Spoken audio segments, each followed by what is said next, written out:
Hey, it's Mike. Thanks for tuning back in. Spent the morning and part of the afternoon staining the back of my house. My dad came and helped a ton. Man, it's good to get that started. It's been something I've needed to do for a while. I've let my backyard go, and the house needs to be stained pretty badly. The deck. So I'm getting some stuff done. Less time for videos, obviously. Didn't put out an Attic Find Friday, even though I have some, because I was out working on the house yesterday. If you can hear that, my 14-year-old is outside with this 6-year-old neighbor playing. Okay, so a little mail day and an update. Let's start with the update first of all. The update is pretty darn exciting. I am now writing for SI.com. If you had told me when I was 12 years old that I would write for Sports Illustrated, I would have been like, no, there's no way. But it's SI.com. It's collectibles on SI. They just launched this week, and I'm doing one short weekly column or article, whatever you want to call it. It's tough. I want it to be under 300 words, and my first one was on the decline of Beckett grading, and I squeezed it in under 300 words. I was impressed that they let me go as far as I did with it, because it's, you got to wonder how SI wants these to be. Like, do they want it only to be positive for all the big companies in the hobby? But no, it doesn't. So I'll link that in the description of this video. I'll be doing one per week. I wish I had time to do more, but I'm doing one per week, and it's pretty awesome. I posted about it on Twitter yesterday. I also put it in my newsletter yesterday, so some of you already know about this. And then a Beckett exec followed me on Twitter last night, and I saw it pop up, and I was like, ooh, interesting. But they never said anything. So it kind of makes you realize that they're reading it. Somebody probably sent it to them. All factual. None of my opinion is in there. It's well-sourced. I cited all the facts. So, yeah, make sure you're reading that. Again, link is in the description to this. I'll also link to that in my newsletter on Monday. And any week, I will link to any of my posts in my newsletter. It does not change anything for my newsletter. So my newsletter will still go out every Monday. And then whenever I have something else, I'll post in my newsletter. Anything, like some things are good for my newsletter, some things are good for SI.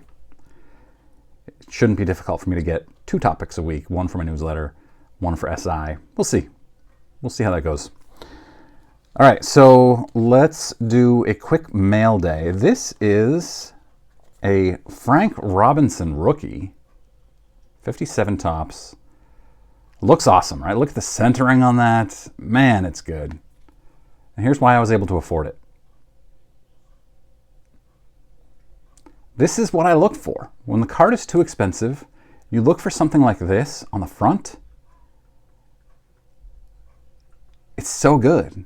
And then this on the back. I got this off of Ryan on Twitter. I forget his username now on Twitter, but I'm going to put up a screenshot of his profile.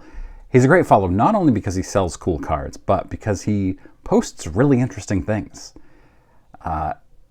And card posts, I mean, his card sales don't clutter my Twitter feed. I don't think there are that many. He posts a lot of really interesting stuff. So I recommend following him. Great, reasonable prices on vintage, so I think it's definitely worth the time. But he knows me. He knows that I'm a Red Sox fan. He doesn't know me per se, but he knows that I'm a Red Sox fan. And he included a Ceddanne Rafaela card in there, and that is Rafaela's rookie card, as you can see there. And this is some sort of, I don't know, Mojo, Prison Break, Blasto, Refracto parallel. And then, and this, one of these was numbered. Oh yeah, it's the Casas. It was numbered to 350. Tristan Casas, one of my favorite current Red Sox players. He threw this in too. So good on Ryan. Awesome, awesome seller. Throws in a couple of extras for the buyer. Then I have a couple things I haven't opened yet. So we will open these together. Actually, I don't remember if I showed this one. I got this Frank Thomas Diamond Kings autographed card recently in the mail. And that, did I show this last week? I don't remember. Doesn't matter. So that goes nicely in my collection. Excited about that. Let's see what's in here. Oh, speaking of which, Dave Stieb autograph. I paid like, I don't know, $8 or something for that. For a guy who has a pretty decent case for the Hall of Fame. Speaking of autographs of Hall of Famers, my Nolan Ryan shipped out yesterday. My Nolan Ryan rookie autograph shipped out yesterday. I will do a video on that one when it comes in because I think it would be cool to show it and also talk about what's next for that one. Oh yeah, I bought a few more. This is just Diamond Kings. It's crazy. Here's a Gary Carter. He's not signing these anymore. Diamond King autograph. And future Hall of Famer Dwight Evans autograph Diamond King. So that's 4 I've added to my collection this week. 2 Hall of Famers and Dwight Evans hopefully will get in someday. So the Nolan Ryan's in the mail. I also have dozens of cards coming back from PSA. Some are autographed. The rest are vintage, non-autographs, I think. So I'll do 2 PSA reveals in the coming week. I'm really excited about these. I don't remember much about what's in there. I do remember a bunch of vintage Hall of Fame autographs and Johnny Pesky's rookie card. 49 Bowman, I think, right?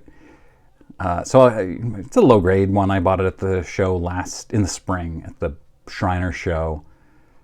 So I'm excited. I think that's all I have for you today. Updates, cards. What else could you want?